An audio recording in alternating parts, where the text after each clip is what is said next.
Hey y'all, Coach in the Fight here, looking at the winter calendar for the year 2025. Now, the new moon was sighted on January the 1st in the evening, making January the 2nd the first day of winter, the first day of the 10th month. Since that day falls on a Thursday, that would make our Sabbath days Wednesday, Thursday for the entire winter season.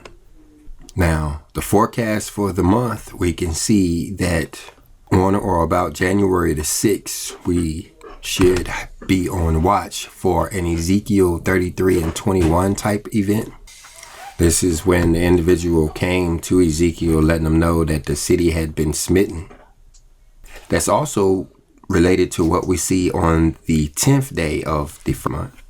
2 Kings 25 and 1 is talking about Nebuchadnezzar coming in to besiege Babylon on the 10th day of the 10th month.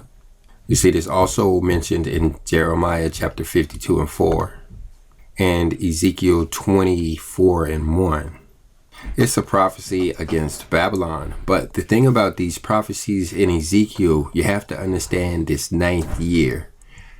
Because when you start to overlap the construction of the temple, you'll find similarities in what happened back in Solomon's time, back in Moses' time, back in the Messiah's time, giving us an idea of what will happen in our time. We see Ezekiel 29 and 1 talks about the 12th day of the 10th month. It would be in the 10th year. And this prophecy is against Pharaoh, king of Egypt. And looking in the King James Version of the Bible, that's all of the verses that correspond to the 10th month. But we see that Deuteronomy 1 and 3 corresponds to the first day of Shevat. That would be the time that the book of Deuteronomy was written, or when it was given to Moses. That's significant in this time when we're expecting the new covenant. But anyway, that will correspond to about January the 31st in the year 2025. And the next day corresponding to verses will be February the 23rd, corresponding to Zechariah 1 and 7. Now, just like over in Ezekiel, you have to understand the years that are talked about in Zechariah, which I believe I do because it is this verse that helped us to predict the Russian invasion back in 2022. That war fell within 24 hours of this date, proving that the Bible is able to predict the future.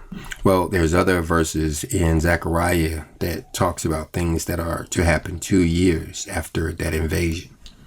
But anyway, we'll cover that in other videos, so make sure you're subscribed. But the next verse that we see is Ezekiel 32 and 1. That will fall on March the 2nd this year, which will be a new moon day. This one is in the 12th year, according to Ezekiel. And this one on the first day of the 12th month is again against Pharaoh, king of Egypt.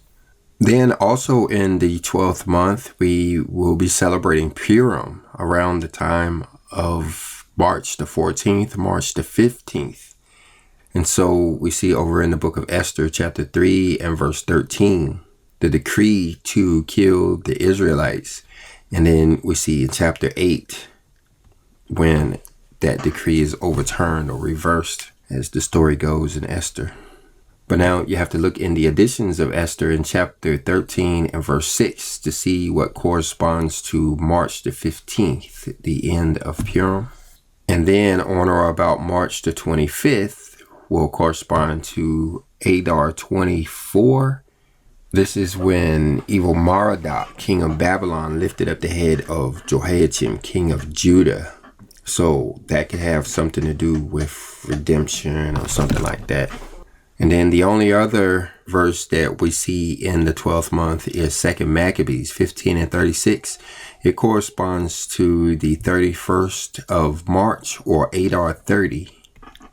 This is actually Mordecai Day, which is extremely significant when you're thinking about the story of Purim and how that prophecy should be fulfilled sometime around these end times. So that is definitely a watch date in the year 2025. So again, make sure you're subscribed, when we put out videos as we receive information about them. And I'll see you then. Shalom.